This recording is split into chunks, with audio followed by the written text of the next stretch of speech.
बंधुओं, वेद पर संकट भी आए। संकट अच्छी चीज पर भी जाता है, बुरी पर ही नहीं, अच्छी पर भी जाता है। तो वेद एक विचारधारा है जो कि सकारात्मक है और जो कि भोग और त्याग को महत्ता देती है और भोग के ऊपर त्याग का अंकुश लगाती है। तो इस विचारधारा से टकराव कुछ लोगों को हुआ और वे वेद विरोधी बन गए।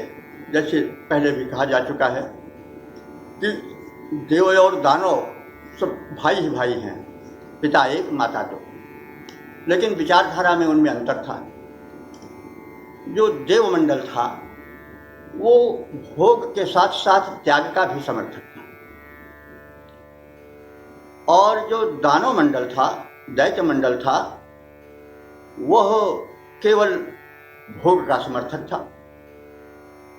वो कहता था ये सब उटपटांग है, केवल आप मौज करो। कुछ उसी से प्रभावित नास्तिक है, यावत जीवे सुखम जीवे ऋणम कर्ता घटम पे वेद भद्रीभूत से देह से पुनरागमनम कुतः। जब तक जियो सुख से जियो, कर्जा लेकर के घी पियो तो शरीर नश्वर है, फिर कहाँ आता है कौन जाता है। भैया है तो यही विचार प्राय देखा जाता है। कुछ जैसे आज मतलब कहना पड़ रहा है कि पुनर्जन्म का वर्णन कुरान में नहीं है, वहाँ बस एक बार जन्म हुआ तो जन्म हो गया। लेकिन हमारे यहाँ वेदों में है कि मनुष्य बार बार जन्म लेता है, कर्म करने के लिए वो स्वतंत्र है। जीव स्वतंत्र कर्म करने को, पर परवश सुख दुख भरने को जो चाहे कर्म करे, लेकिन कर्म का फल उसको मिलता है, उसमें वो परतंत्र है। सूर्य प्रकाश देता है, सूर्य के प्रकाश में कोई वेद पढ़े, कोई गाय काटे, सूर्य रोकेगा नहीं, लेकिन फल जो जैसा करता है उसको ऐसा मिलेगा। कोई चोरी करे, कोई कत्ल हत्या करे, कर सकता है, सूर्य रोकने नहीं आवेगा, लेकिन फल तो उसको जैसा जो करेगा वैसा मिलेगा। तो ये मतलब एक वैज्ञानिक है वेद। लेकिन जो उधर वर्ग हुआ वो इसको नहीं मानता, कुछ नहीं, सब बेकार है, सब टांग है, न जन्म होता न मरण होता, ये सब वाह। तो ये टकराव बढ़ा। जो दैत्य संस्कृति थी वो प्योर भोगवादी थी, इसलिए टकराहट बढ़ा, देवासुर संग्राम हुआ।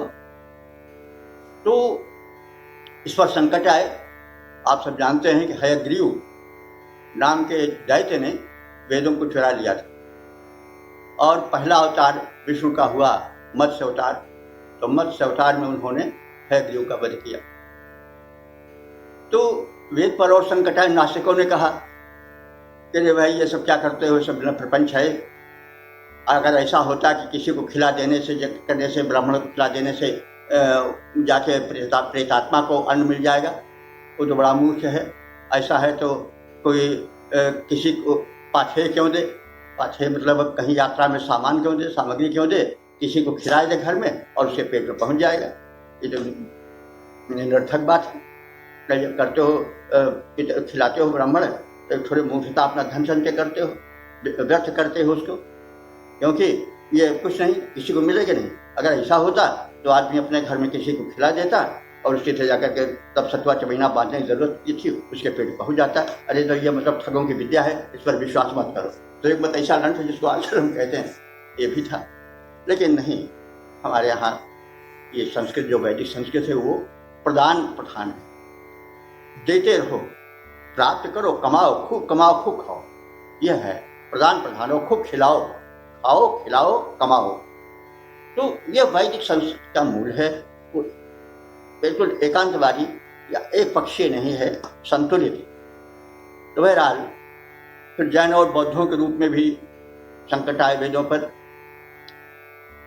महात्मा बुद्ध वेद पढ़े थे या नहीं पढ़े थे नहीं कहा जाता, लेकिन शायद पढ़े नहीं थे, नहीं तो ऐसा वेद का विरोध नहीं करते। क्योंकि वेद में तो सबसे कहा गया है कि हम सूर्यचंद्र की भांति जीवन व्यतीत करें। प्रियम सर्वस्य पश्यत्, सूर्यचंद्र जैसे देते रहते हैं, कुछ चाहते नहीं हैं, वैसे हम भी जीवन बितावें। स्वस्य पंथा अनुचरेम सूर्य चंद्रमसायु, हम सूर्य और चंद्रमा की तरह जीवन बितावें। तो केवलादि जो केवल अपने लिए खाता है वो अघ केवलादि है, केवल पाप खाता है। तो हमारे तो यहाँ संचय को महत्व नहीं दिया गया है, कमाओ, खाओ, खिलाओ। तो बहरहाल वो प्रदान प्रधान सभ्यता है, वेदों की सभ्यता। तो अब लेकिन थोड़ा समय के कारण बिगाड़ आ भी जाता है। पशुवध या यज्ञों में हिंसा का प्राधान्य हो गया और यज्ञ बड़े खर्चीले होने लगे, तो जनता एक नए धर्म के लिए व्याकुल हो उठी। भाई सबके मान का तो है नहीं कि राजपाट है और अरबों खरबों खर्च कर सके, ज़्यादा लाख करोड़ ही खर्च कर सके। सामान्य तो साधारण धर्म जाती थी और हिंसा से कष्ट होता था।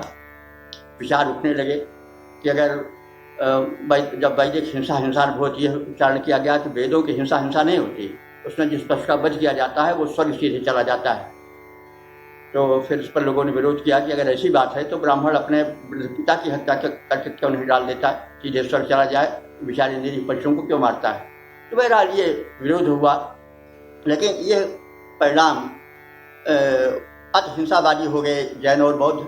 उसका परिणाम हुआ कि देश गुलाम हुआ, क्योंकि यहाँ दुष्ट हैं, यहाँ पर भेड़िए भी हैं, तो भेड़िया हाथ जोड़ने से तो नहीं मानेगा, वो तो आघात करेगा। तो इसलिए उसके आघात का जवाब देने के लिए शस्त्र चाहिए। तो मनुष्य में भी भेड़िए हैं, तो वो शाकाहारी नहीं हो सकते भेड़िए, तो उसके लिए अवरोध करने के लिए शक्ति चाहिए, सेना की आवश्यकता होती है।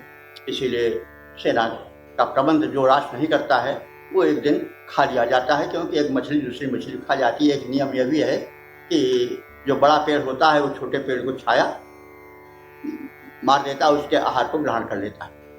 तो इस तरह से ये अतिवादी थे जैन और बौद्ध, तो इन्होंने वेद का विरोध किया और विरोध में अति कर दिए।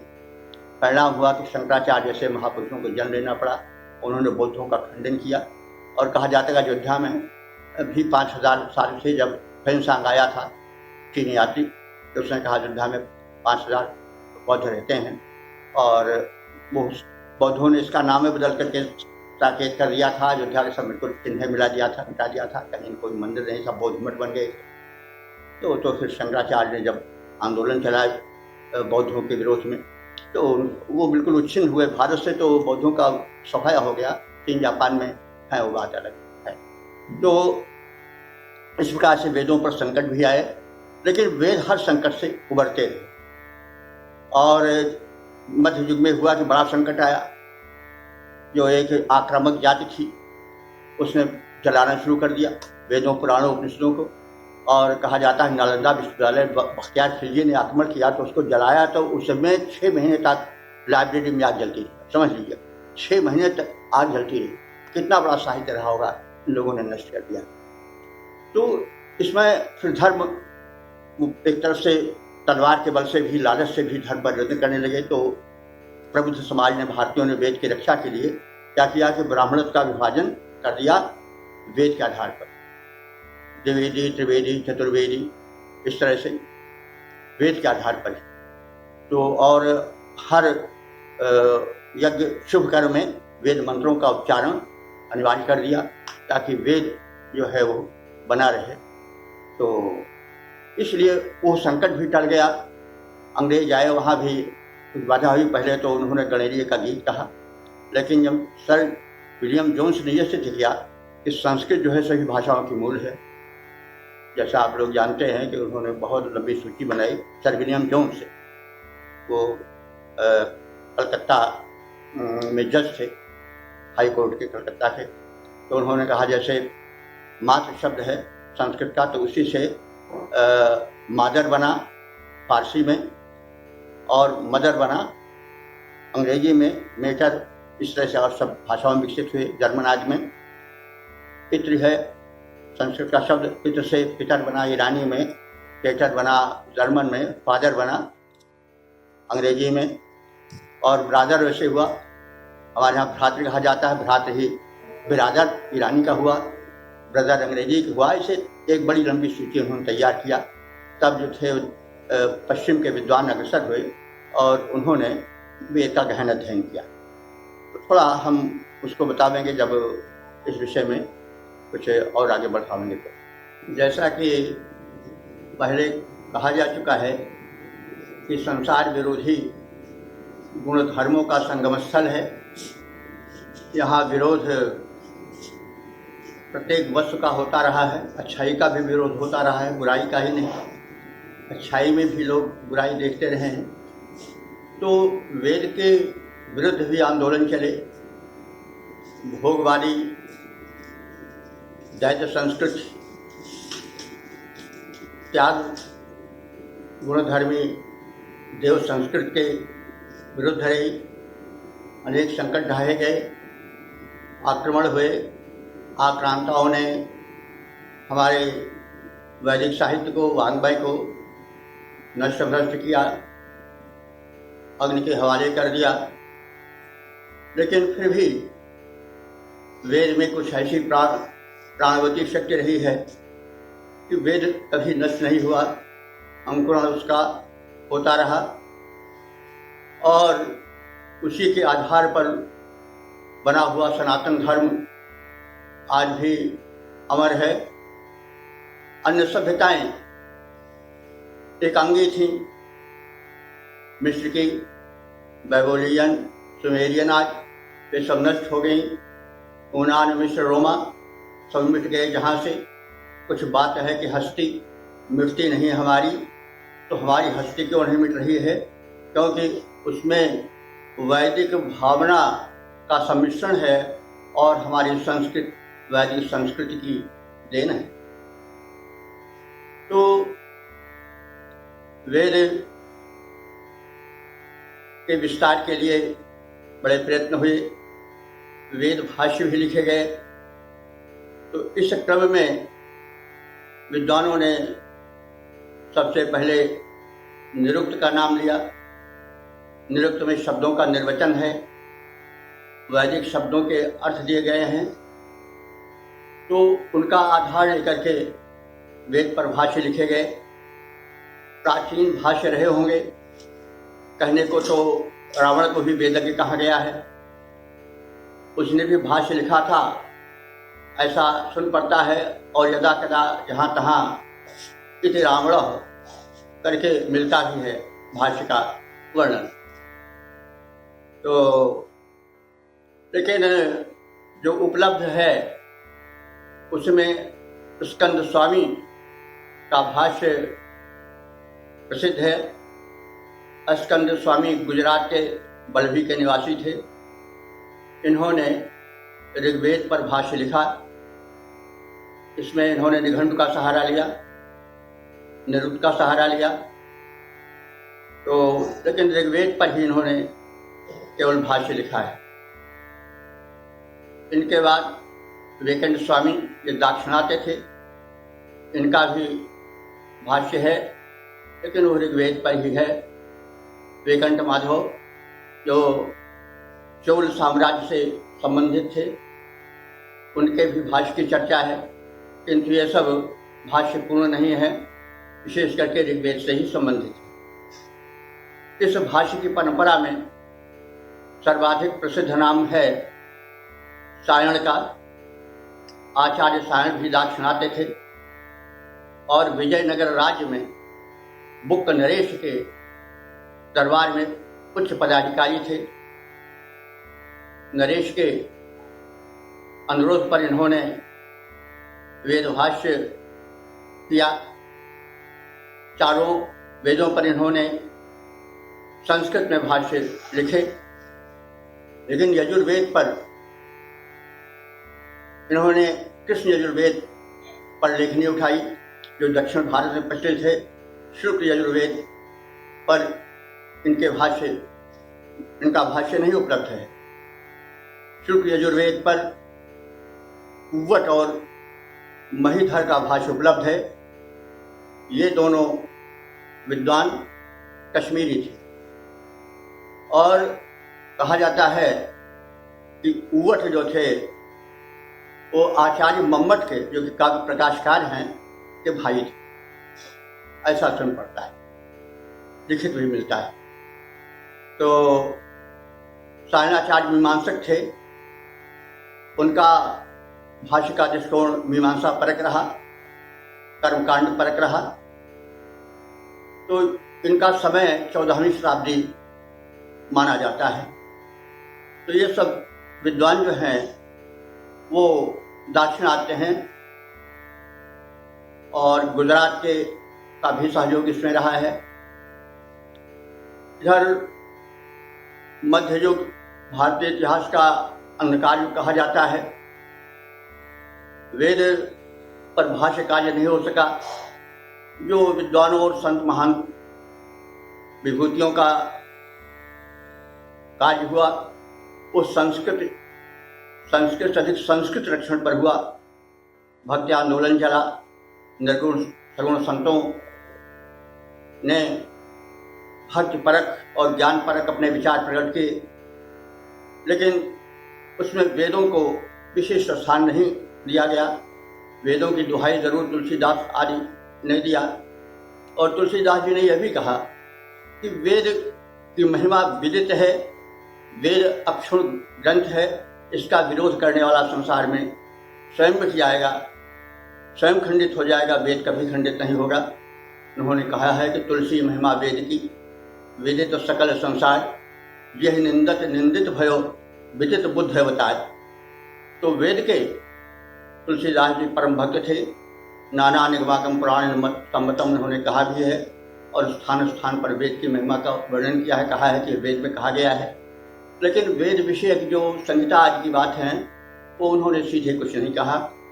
सिद्धांत भले उपनिषदों के उसमें है, उपनिषद भी वेद का वेदांत ही है, वेद का ज्ञान कांड है। तो लेकिन यह है कि वेद विषयक सीधी कोई बात उनके द्वारा या भक्त कवियों द्वारा मध्ययुग में नहीं कही गई। आधुनिक युग आया, जबकि अंग्रेजों का शासन था, तो पहले तो अंग्रेजों ने उसको हल्के में लिया, लेकिन जैसा पहले कहा गया है, जब कलकत्ता हाई कोर्ट के chief justice sir William Jones ने संस्कृत भाषा को विश्व की सर्वोपरि भाषा बताया, भारोपीय भाषा की निधि बताया, तब विद्वान आकृष्ट हुए और लुडविग, मैक्स मूलर, ऐसे वेवर आदि दर्जनों पाश्चात्य विद्वान इस ओर आकर्षित हुए। उपनिषदों के तो तमाम भक्त निकले। मध्य युग में अल्बेरूनी ने उपनिषदों के प्रति अपनी बहुत दृढ़ आस्था बताई। औरंगजेब का बड़ा भाई, शाहजहां का बड़ा पुत्र दारा शिकोह तो वेदों का परम भक्त था। और इसके अतिरिक्त पाश्चात्य में शोपेनहावर एक बहुत बड़ा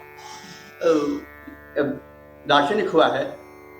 वो तो कहता था कि उपनिषदों ने, जो वेद का ही भाग है, वेदांत है, उपनिषदों ने मुझे जीवन शांति दी है और मरण के बाद भी उपनिषदों से ही मेरा कल्याण होगा।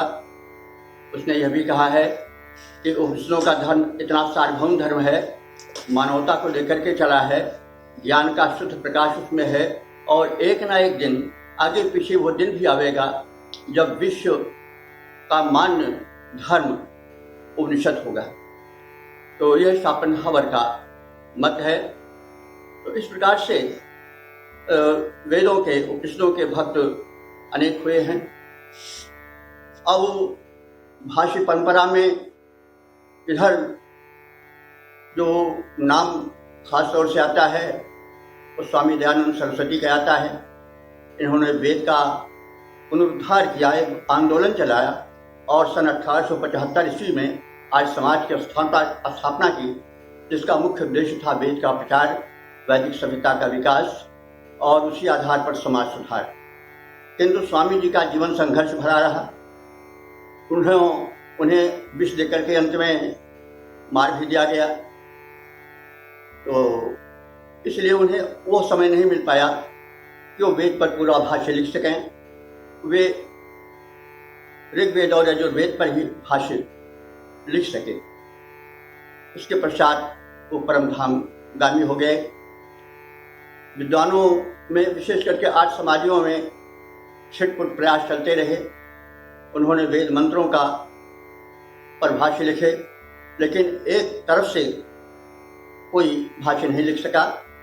संकलन रूप में वेदों के विविध मंत्रों का और लोगों ने भाष्य लिखे या उसकी व्याख्याएं की।